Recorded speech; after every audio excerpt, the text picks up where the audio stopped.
ladies and gentlemen, give it up for Sandy and Craig, who's going to interview Sandy. Thank you. Thank you. If Joni Mitchell had a love child with the Monkees, besides being pretty creepy, she would probably sound a lot like Sandy Sky Netburn. Torn behind an incredible indie debut Issues, which you all should pick up and buy for Christmas presents. It's the best investment, $10 you can ever make. This eternal flower child sounds like a genuine product of the singer-songwriter Summer of Love 60s, as well as a protest singer from the Woodstock Vietnam War era. Big surprise, Sandy is a Long Island teenager who never stepped foot in the 60s, 70s, or actually, you were born after 9/11, right? Yes. So this contradiction doesn't diminish her talent nor her mature songwriting prowess, which are way beyond her years. Ladies and gentlemen, it's an honor and privilege. I mark my words. In 3 to 5 years, she's going to be a big deal. So you got the ground level Taylor Swift treatment when she was doing Little Places.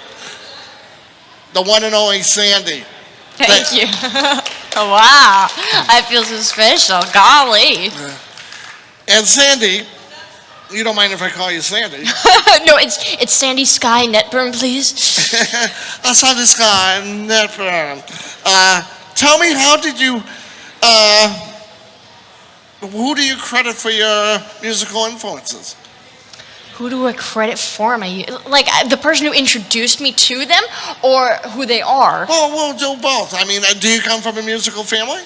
No, but my parents really loved music, so when I was growing up, anytime we were outside or just in the house, they would play music. We'd have our dance parties when we were like 4 or 5. So yeah, at like 5, I really fell in love with like Def Leppard and all that stuff. It was all like in my subconscious.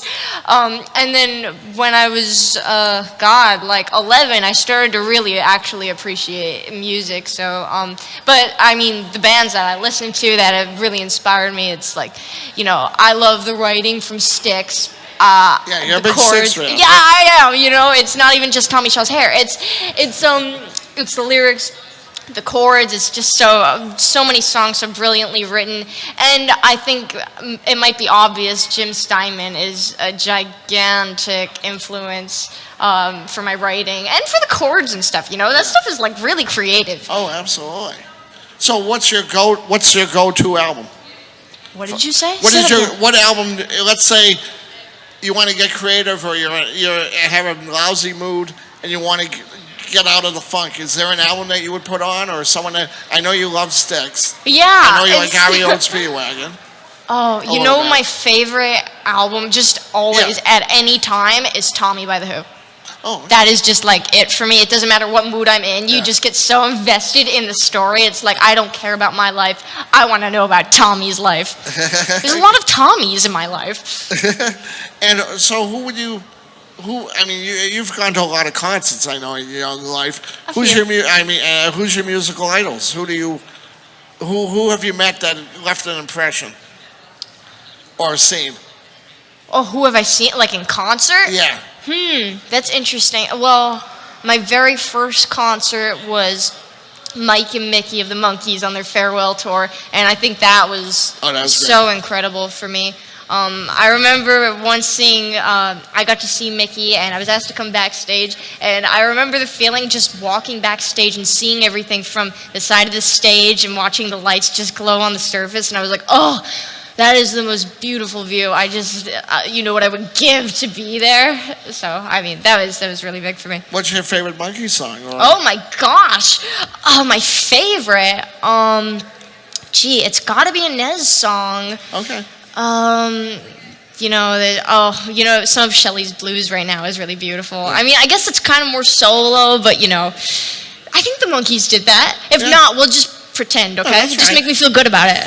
Now, before we get into the new album, you have performed at the Northeast Comic Con 3 or 4 years, right? Yeah, we were just talking about that. I was like, wow, this is my 4th time here. I can't Fourth believe time. that.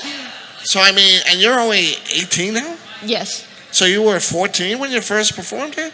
That sounds Oh, about 14? right. 14 or 15. And thank you for doing it every year because Oh, you've been growing and growing and the best experience. I mean, you can't do this without actually doing this. So you put a lot of hours into performing. Oh, yeah, I mean, it's my favorite thing to do. Honestly, it is just such a thrill. So, I mean, I love doing this show. It is so much fun, especially getting on stage. I mean, that is just so incredible. And you become a nifty little acoustic guitar player. Oh. I mean, your Yamaha guitar you've been doing a great job. Any guitar heroes? Oh, Jimmy Page. Jimmy. Yeah, Jimmy Page. Brian May was the first for me, though. Yeah, I mean, yeah. so melodic. Now, the record's really worth picking up. So many great songs, and Sandy is going to give us a taste of some of the songs in a few minutes. Apparently. And I've seen you described to so many things, and I've described you to so many things. And I'm a singer-songwriter, a folk rocker, a pop troubadour, all of the above. How would you describe your style of music or your singing-songwriting style? Eclectic. It certainly is. You know, I think what really ties it in at the moment is that I play it as, that I put it out as just me and an acoustic guitar. Right. So I think that, I guess we can call it acoustic. But if you listen to it, you can definitely hear the different genres. Like, you know, there's a lot of jazzy stuff, bluesy stuff, and then pop, rock, and then a little bit of funk because I'm crazy. What do I know about that? And you're not afraid to rock out. I mean, I've seen you rock out with AC/DC's Highway to Highway Heck. Hell, and Baldwin Bledsoe do a great job with. Wow, thank you. Now, would you ever go electric for your next album, or is Oh, heck yeah, man, yeah. So I don't have a whole lot of experience with a band right now. Yeah. So the moment I get that experience and I get people and I say, hey, you're going to be on my album, and they say, okay, it's happening, absolutely. Now, you have an incredibly groovy and excellent debut album called Issues. Me? Yes, I think it's someone that pretended to be Sandy, and you have a song, and you have songs about heaven, hell, Armageddon, madness, God, and the government. Not light subject matters. You forgot all the dirty stuff. And the dirty stuff, which hopefully we can get into. First off, is Issues a thinly veiled cry for help? Do we need to do an intervention with Sandy? Yes. No. It's scary stuff. You know, it's my first album, and I really wanted to explore all the scary crevices of my mind.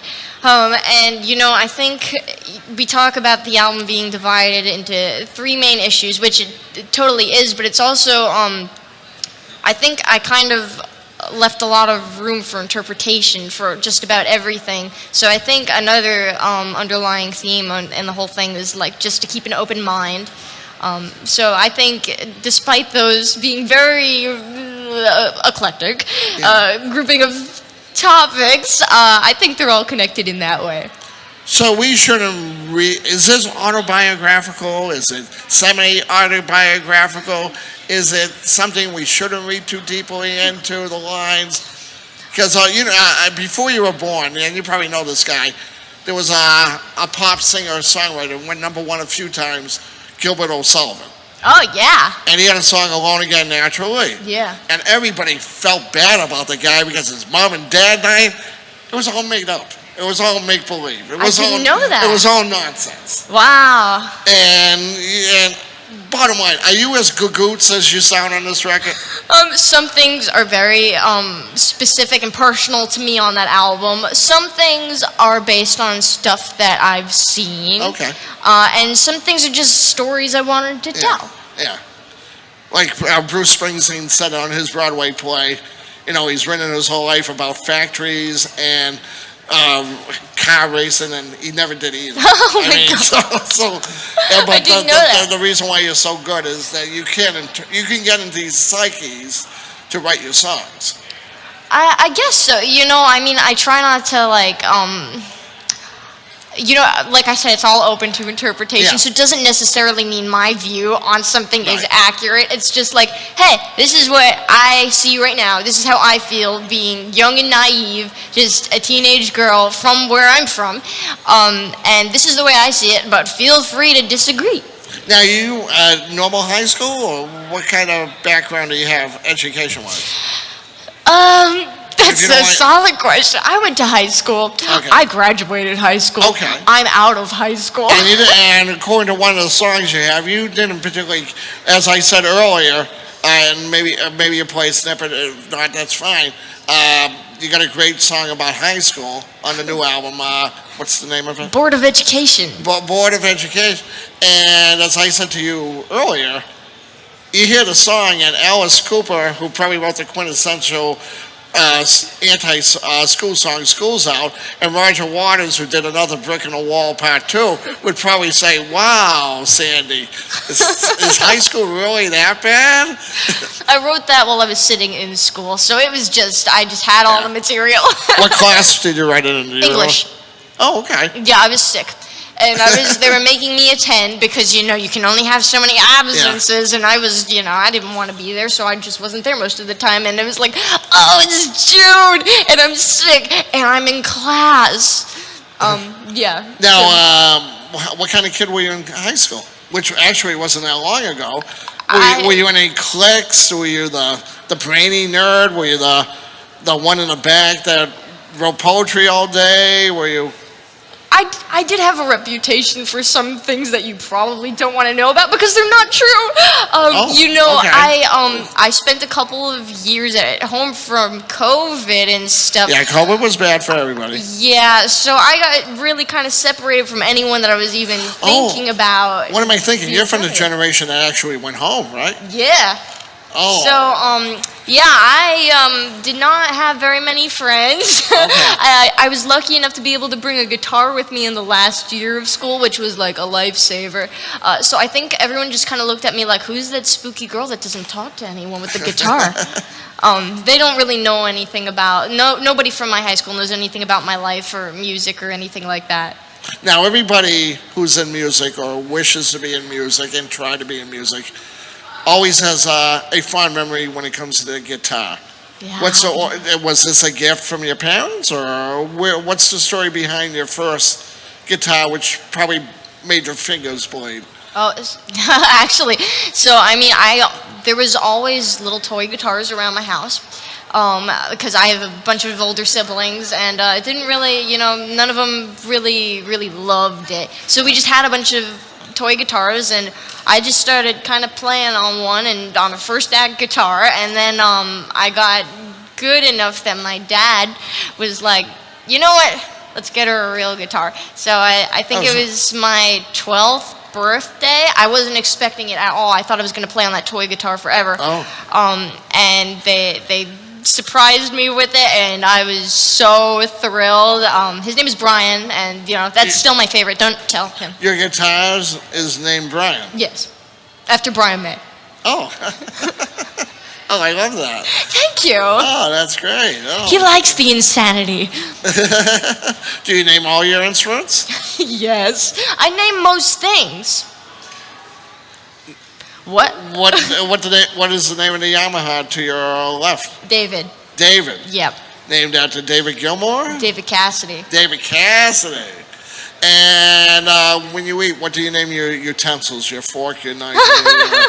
You know what? I haven't doesn't gone know that around far to yet? it. Yeah, I mean, you know, we have a really personal connection that go in Yeah. my mouth. But you know, See, I really should learn their names, right? I mean, in my case, and it has nothing to do with you, but Frankie the fork, Sandy the spoon. It's the alliteration. Yeah. I'm taking it personally because I can. So now, your first single, I Got Issues. What I love about it so much, most of all your songs, I love all your songs. Thank you. That you're very smart and you're heavy hitting in your lyrics. I mean, you don't pull any punches, but at the same time, especially when you perform, there's always that wink and that smile on your face. That it's like you're acknowledging. Yeah, I might sound a little gagoots. I know I'm a little gagoots, but hey, it's a part of me. Take it all. Am I wrong on No, that? you're totally right. You know, I really have a deep respect for satire. So I think Yeah. a lot of the things in my mind, you know, it all comes from a very satirical, sarcastic place, but in a very playful way, you know? I mean, you have so much great, clever wordplay, and being Thank someone you. who's made a career writing and have dabbled in doing poetry readings, there's some lines you come up with, couplets and stuff, that I would kill for. I mean, for instance, which one is it? Sorry, I didn't mean to do this to you. Get it together. What?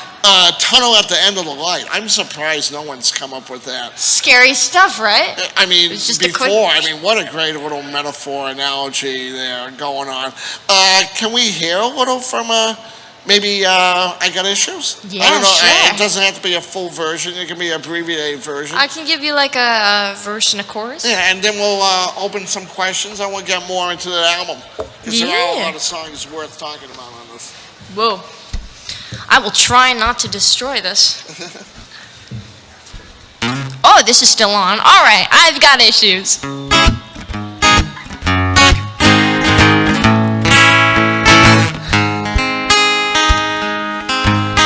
I've got issues and you've no clue just how severe.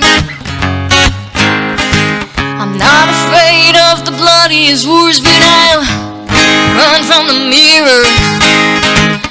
People cry of loneliness, but I think it's all a fallacy. 'Cause I never get a moment to feel like I'm alone when the voices in my head whisper obscenities to me. And I got problems, oh yes I do. I'm a basket case with a screw loose. I've lost in a blown abuse before. So the lights might be on, but no one's gonna answer the door. No one's gonna answer the door. Wonderful. Everybody, some applause, please. Thank you. Oh, this is the thing I do with the microphone. Yeah, that's your signature now. Another song, I mean, there's so many songs. There's not a clunker in the bunch. Oh, wow. I mean, that's not often you get an album with 14 songs, I believe, yeah. Yes. And everyone's a keeper. Oh, wow, thank you. Yeah, and one song which you performed, I think it was earlier today, you might have performed it 2 days, Like the Government Does. Yes. Which to me is a crafty protest song which both sides of the aisle can rally behind, because you Absolutely. don't take sides, and I think politicians would agree first with a lot of the sentiment.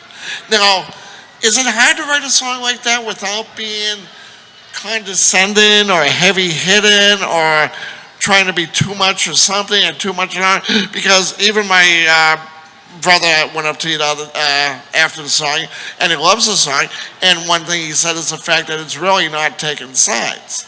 Right. But it's not taking sides, but it is saying a lot at the same time. Well, You're being neutral in a sense, but at the same time, what you're saying speaks volumes. Well, thank you. I think what is more important than political parties or what side of the aisle you're on is sentiment. And, you know, I think people take a side and they back that side, and it's like over time, I mean, that side doesn't have all of the same people with the same values on it. So I think often people just back their side, you know, as a team. And they don't necessarily think about what it is that they're supporting, because it's, you know, it's less about the name and more about what you value and what your morals are. And I really think that, I mean, again, maybe I'm young and naive, but I would like to believe that most people are basically good. So I think most people have the right values and the right morals. So if we could all just open our minds and say, hey, let me hear what it is that you have to say.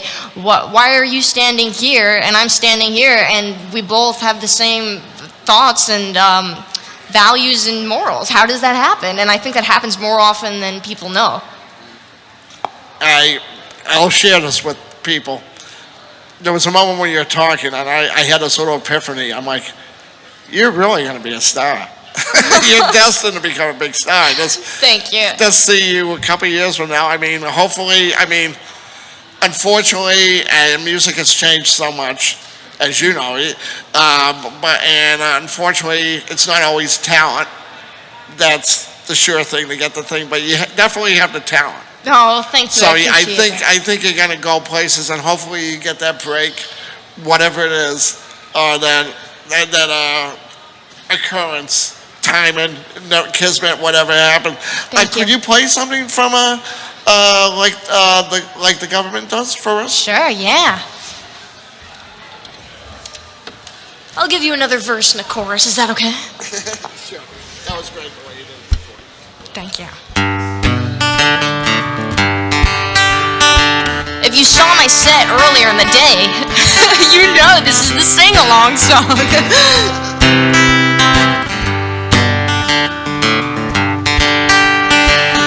I'd like to live my life like America's authority. Make everyone dependent on my decisions and only pay attention to my priorities. I'd like to live my life like the folks who find new exciting ways to exercise power, but it's not unusual to accrue. I'd like to live my life and be reassured by the nation that I sit in the seat of power and no one can ruin my vacation. I'd like to live my life and not have to give a damn, just like the government does, just because they can, just because they can. Thank you. That song gets better every time I hear it. Wow, gosh, thank you. That was actually not initially going to be on the album. We had everything finished, and I was talking to Gary Summers about it, and we had 13 songs, and we're like, this is it, we're putting it out.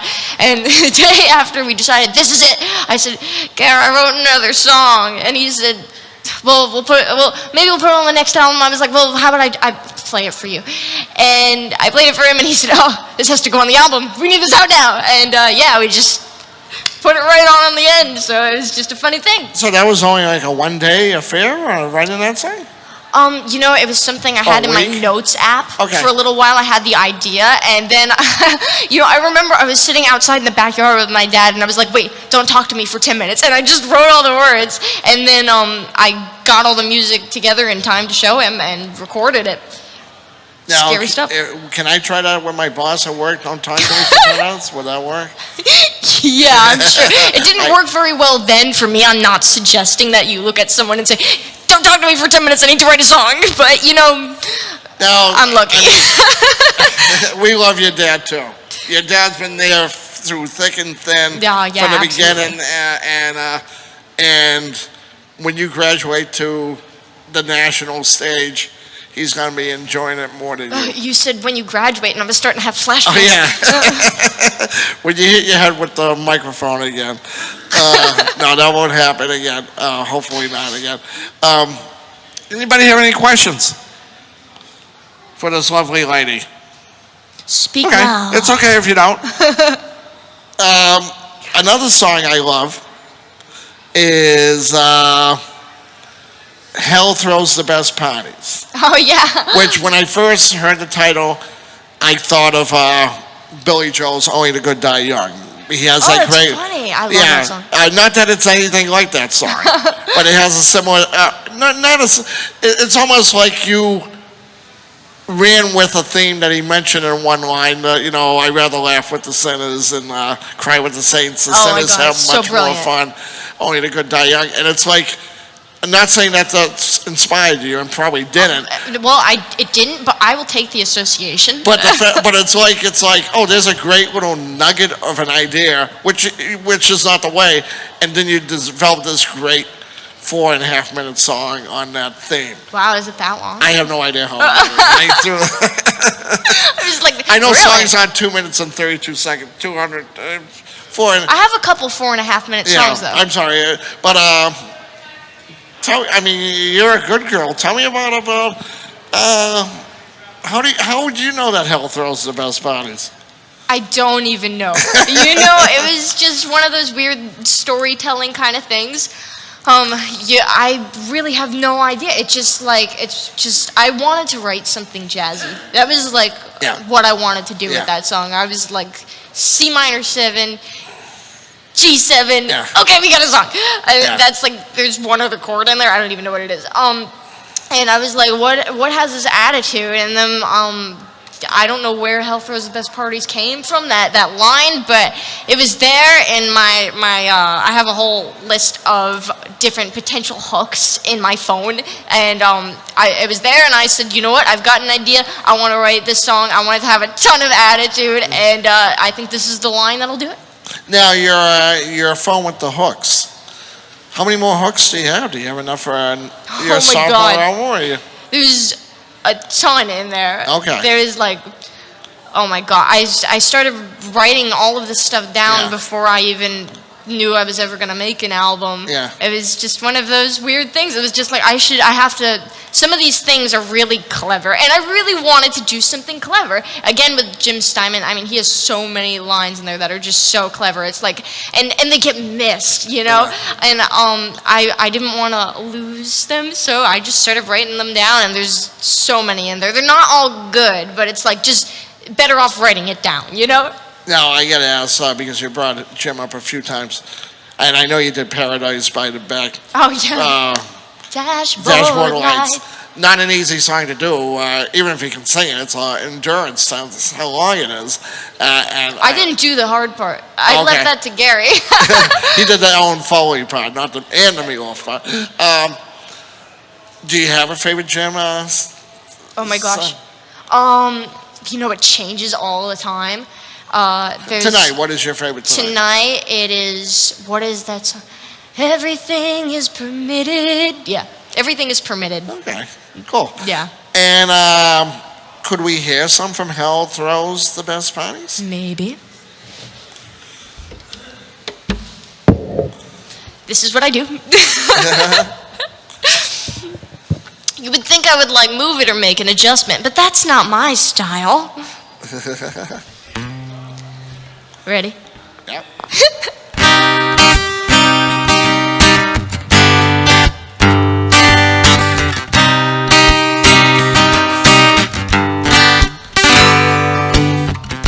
We walk around rolling our eyes, but when we get home, we're just as uncivilized. Well, there's only one thing that I know for certain, and it's that I don't have a clue. But I know it's no fun to be good all the time. I know it's fun to be bad, and if you don't, you will soon. 'Cause hell throws the best parties. Maybe I'm your angel, but I've got wings of coal. It's a thrill just going around. Loosen up or we'll have you unwound. You can look, but you can't touch if you plan on living long enough to have this dance. Thank you. Now, I would never ask a lady what song is her favorite. Why not? Do you have a favorite? I can't imagine you do. But I'll rephrase that. If you want to tell your favorite, that's fine. But what song was the easiest for you to write, and which one was the most difficult or challenging one to write? Whether it was just the song structure or the emotional focus or... It's interesting. Well, so I think class really came together very, very quickly because it wasn't about me. It was about this woman I saw in a bar. And, you know, I had so many ideas for that. It was like, I had the concept and I was like, oh my God, this is just going to be easy. And then I waited like a week and then just wrote the whole song. And I was really excited about the chords and that. There's like so many weird little tricks in there that were so exciting for me. The most difficult was probably A Silent God, because yes, I did. It's like I was not happy with it until I was recording it, and then I finished writing the song as I was recording it, because the bridge just wasn't, no matter what I did with the bridge, I was like, this is not getting my point across. It doesn't build the way I want it to. It was initially just the first 2 lines, and then I just was like, all right, I'm just writing this. I'm just going to write whatever's in my head, and it just kind of came together after that. But So you must have been thrilled when you had that yeah, spark that like, oh, gee, there's a song here. Oh, absolutely, we yeah. got it. Because it sounded polished. Oh, well, that's good. Don't Yeah. tell anybody. Now, I love your songwriting. I think you. you're very good, very clever and smart, as I've said. And surprisingly, for your age, you're not mushy. And which could be a good thing, a bad thing. And you're not really sentimental, and you're not. But will argue with me if I'm wrong. And you don't write too many romantic songs. I don't have very much experience in that department. Okay. I'm not really looking for too much No, experience. but I mean, you had one, and I forget the name, the one, but Heaven. yeah, Heaven. That was about my guitar. Yeah. I Oh, wrote, that's about your guitar. yeah, I wrote that while I was sitting in school. And you know, when you're trying to do something and you're just really working hard at it, there is always that person that's like, you're just, you know, some people have it, some people don't. You're one of the people that just don't have it. And you know, someone that was at the time was close to me was telling me this, and I was just like, well, you would know better than I would. And he just constantly just give it up, you know. Obviously, you're not gonna be me.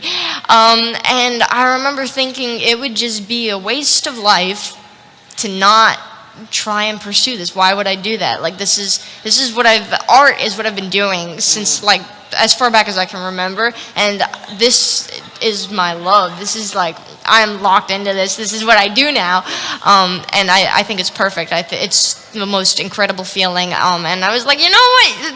No, you know what? Don't you make me face death. I've already made it to heaven. It's a great song. Thank you. Maybe we'll close with that in a second, or you can decide which one to close with. But how was the record selling? What's it to you? I think it's doing good. And I know people who have bought it have been very enthusiastic. Yes, You've got it's some so really cool. nice reviews. Yeah, absolutely. It's so great. It's like to put out your first album, to have so many supportive people and people who are appreciative of the lyrics, which is just like, Yeah. to me, because pop music is all just, you know, something you can dance to, and that seems to be the most popular. Hey, but you know, it's really been incredible to hear how many people are actually enjoying it. Like, what? I wrote these in my basement. And so what's the battle plan, the career path? What are we planning to do in the next, we got 2026 coming up. Are you going to be going on tour, or are you going to be... That would be cool. You know, I'm Yeah. definitely looking and searching for lots of different places to play and better promote this, get more exposure. You know, I'm always looking for that. And, you know, this is what I love. So any chance I can go out and say, hey, this is what I'm doing with my life, I'm happy to. And you have the video for I've got issues. I Got Issues, and a great video, and people want to follow you, they can go to your website, I'm guessing. Yeah, why not? Sandy.land. Okay, I didn't know what it was, I apologize. Research, Craig. I know, it's like, gee. Yeah, last minute, hey, this is Gary, can you do an interview with Sandy? Sure. That's why it's handwritten. Oh, wow, check that out. Yeah, bad eyesight, so I try to write it so I can read it without wearing my goofy glasses. Anyways, could you give us a taste of a song that people might not be familiar with that you're proud of from the album? That gave me a lot of creative freedom. Yeah, you can do whichever one you want to. Which one you want to go out with? Yeah. Before we do, anybody have any questions for this lovely lady? Oh, we have a question. You said one of your favorite guitarists is Brian May. Yes. Do you have a favorite Brian May song? Oh my gosh, that's so hard. I mean, obviously, I'm in love with his work with Queen, so I mean, that's where I know him from best. Oh gosh, I don't know that I have a favorite. It's very difficult to pick. His guitar playing is so distinctive, so it's just like anything you put Brian May on, it is so obviously Brian May. So I guess I don't have a favorite, but gosh, do I love him. Thank you. Now, have you ever sang a Queen song? Oh my god, I don't even think so. Have I done a Queen song? Have? Apparently I have. I don't know what I've done. It was so good. It was so memorable when you did it. I did a Queen song? Now you actually sang for the Queen. So, give us a wonderful song. And see this. Are you going to be at your table after this, or are you going to lunch? I don't know if I'm going to be at my table after this. Am I going to be? What time is it? Maybe come by the ballroom. I might be She's there. definitely be here tomorrow, and you're going to be. I will definitely be here tomorrow. She's going to be performing again for a half an hour. What time tomorrow? 12:45. 12:45. Worth seeing her. Pick up her disc.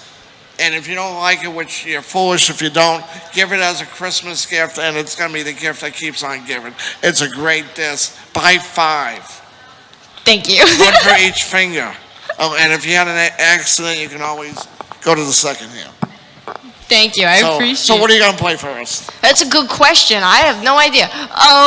Well, we were talking about heaven, so I could do that. We're going to end. We started with Heaven, a Heavenly Guest, and we're going to end with the Heavenly Guest playing Heaven. That's so sweet. Thank you.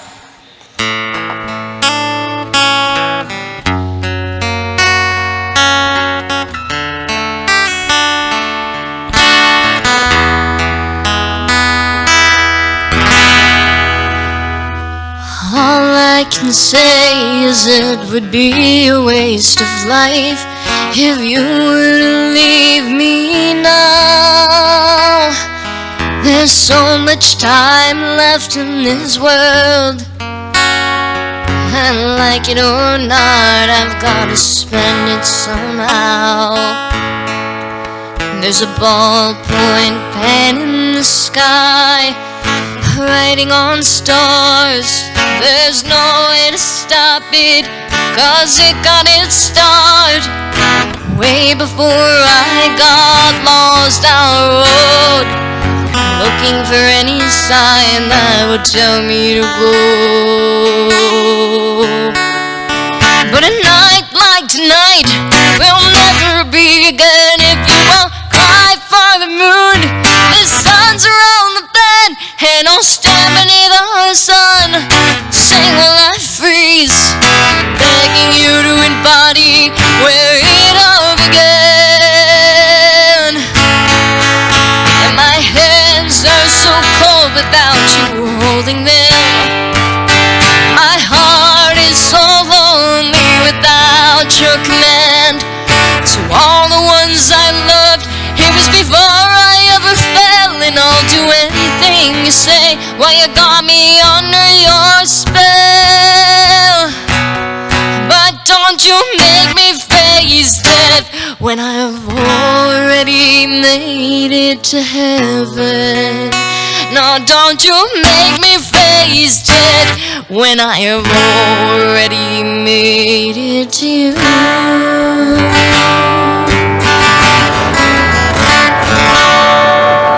Absolutely amazing. Thank you. Everybody, a nice warm round of applause for our Sandy. Thank you so much.